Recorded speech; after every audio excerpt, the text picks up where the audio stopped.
There's a saying that the brightest stars burn out the fastest. I feel like this saying is fitting for today's video's topic. Why are artists so freaking depressed? While I discuss this topic, I'll be doing a painting of myself based on this Norman Rockwell painting. The tortured artist being a concept is so well known it's even a genre of film and books.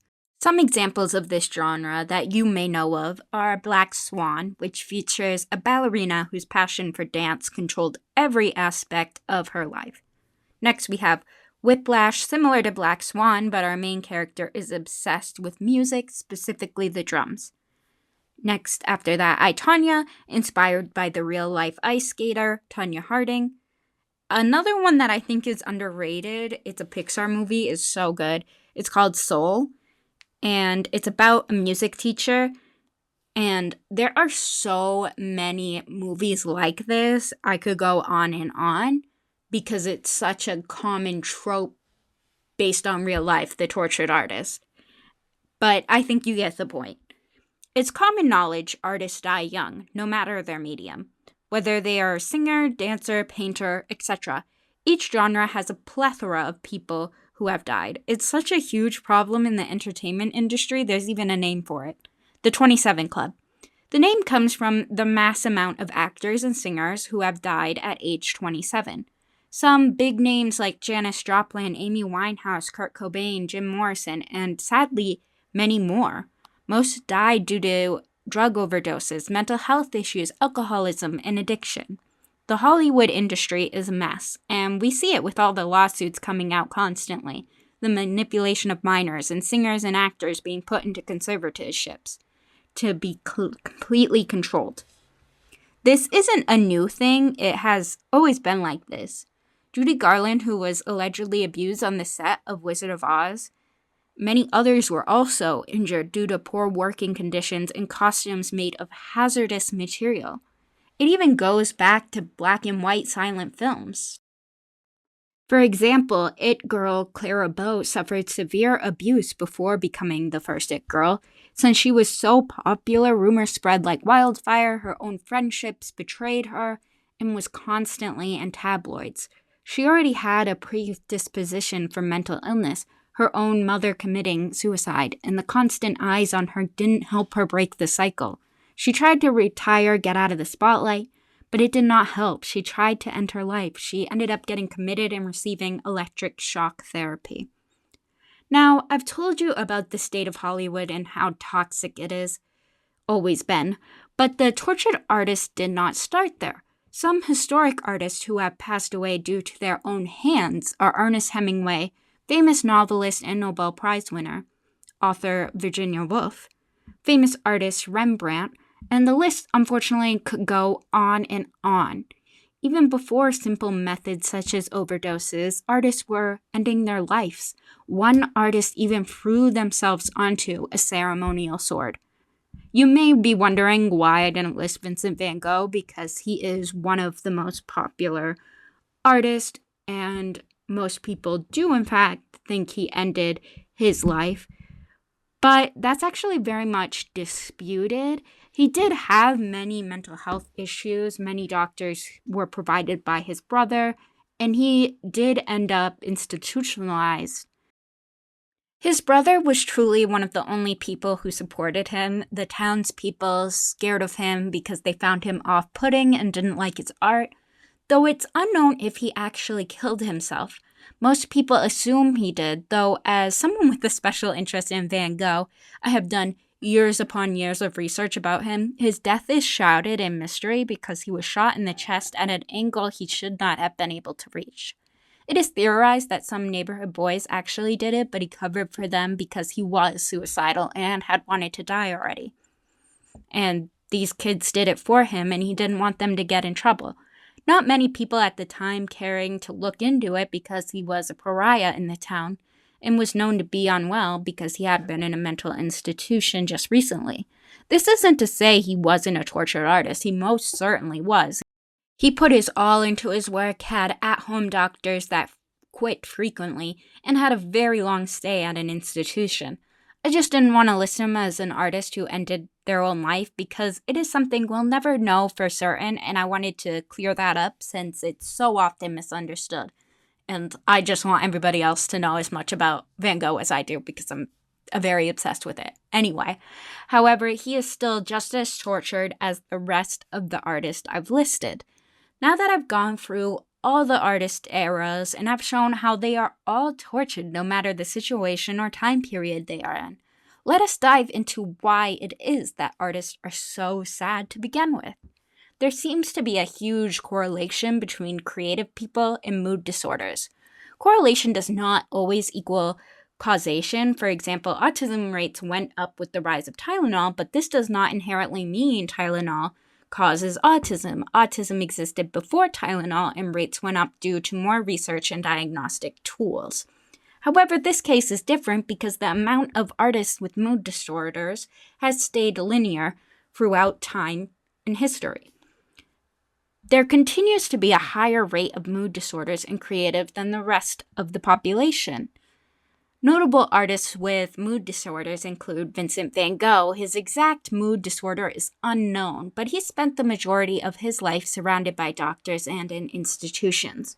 Historians have multiple theories for his exact mood disorders. Some of the most common suspected ones are schizophrenia, bipolar disorder, or borderline personality disorder. We'll never know for sure, unfortunately. Frida Kahlo, a famous painter who suffered from chronic pain and depression. I look up to her a lot, actually, because of her works based on chronic pain. They're so beautiful. As a person who also suffers from chronic pain, I want to make beautiful work like her, make the pain into something beautiful. Ludwig van Beethoven. The famous pianist is theorized to have bipolar disorder. Of course, we'll never know for certain because it's so far in the past, but due to his mood swings and recklessness, it is theorized that he did by historians. Edgar Allan Poe, the poet, is also theorized to have bipolar disorder. Artists today continue to have higher percentages of mental health disorders. Notable artists of today who have mental health disorders are singer Adele, who has opened up about her depression publicly, as well as her postpartum depression disorder. Selena Gomez is very open about her lupus diagnosis and the effects her mental health has on the condition itself. John Green, famous novelist, has OCD and has even written books based on his experiences. He's written one of my favorite books, actually, Turtles All the Way Down, and that's about OCD, and I feel really deeply and close with the main character as someone who pushes their friends away with their health issues. It's a really good book. I recommend it. Anyway, Halsey, a famous singer who wrote my favorite album, The Great Impersonator, is open about her bipolar disorder and even has an album called Manic. There are many, many more artists just like them. If you Google any disorder and ask which artist has it, probably hundreds will pop up from every era. When you dissect the traits between artists and symptoms of mental health conditions, there's a huge overlap. Artists are known to be sensitive in all areas, emotions, and sensitive about the world around them. Even more things said about artists are that they are eccentric, socially inept, intense, moody, and live in a dream world. Almost all of these are symptoms of things like depression and bipolar. What I'm learning as I research for this video is I picked the perfect profession, really, because all of these are also symptoms of autism, which I have. Then again, maybe art chose me because of who I am. We are discovering why artists are so sad. There is a predisposition for creatives to struggle with mental health. However, that leaves us with the question, which comes first, the artist or the mental health struggles? Does being an artist make you more likely to have mental health struggles, or does having mental health struggles make you more likely to be an artist? I personally think it's a bit of both. Being an artist is hard. Most art jobs are not permanent, but our gigs are freelance. A project always has to end. A TV show, an animated film, a music tour, an album, a book. The story always has to end. This leaves artists in a permanent state of looking for the next gig or job, so they have a source of income. It's important to mention in America, we don't have free healthcare, so artists who work in America in freelance jobs don't get healthcare because they are temporary, so that leaves them with 3 options: paying for private healthcare insurance, which is very expensive, paying out of pocket for healthcare, which is even more expensive, and worst of all, avoiding the doctors altogether so you don't have to pay. All the aspects of being an artist are very stressful, making it easy to fall into depression or anxiety, especially if you become famous enough to be recognized in public. Constant rumors, tabloids, and people watching your every move. It would be hard to not develop anxiety in this situation.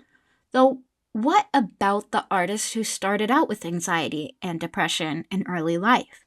I previously spoke of many artists who struggled with mental health struggles even before they were famous or artists or musicians or playwrights.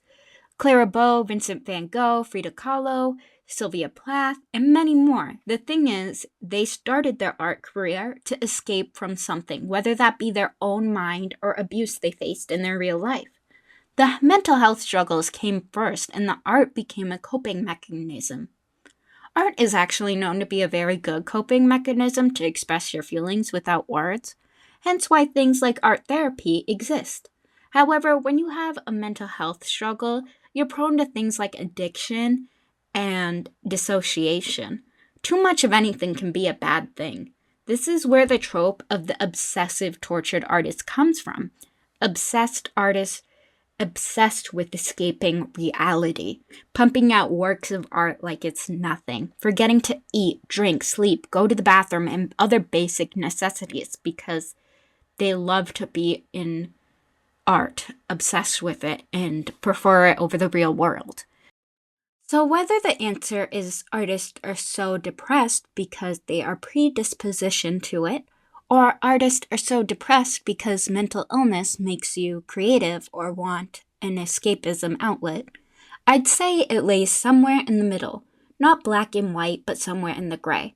If you know me, this is actually very ironic for me to say because I'm textbook black and white thinker due to my autism and am constantly told I need to work on seeing the gray.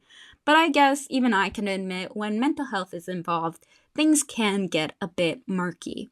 The conclusion really is there are so many reasons artists are depressed, especially right now when artists have to be so observant of current events, their surroundings and feelings to make art. And the world is currently a dark place, so making art to cope with the darkness of today can be very draining. So it is no wonder that artists are so depressed in the past and today. I'll leave you with this quote by the philosopher Jiddu Krishnamurti, and I'm really sorry if I butchered that name. I am dyslexic and really struggle with reading. It is no measure of health to be well adjusted to a profoundly sick society. And what I want you to take away from that is it's okay to be depressed, especially right now. Even if you're not an artist, things are hard. Artists may be more likely to be depressed, but it's supernatural to be depressed during today's current events. And if you're not, it's crazy that you're not. If you watched this far, thank you so very much. I hope you liked this video down below and appreciated my thoughts. If you have anything you'd like to add, comment down below. I'd love to hear it. I always respond. If you like art content, disability content, video essays, and vlogs, please consider subscribing because I just love talking. And I know that sounded crazy, but it's true. I do love yapping and making people feel less alone. Anyway, most importantly, everyone, stay weird. Hope you enjoyed my art as well. Bye.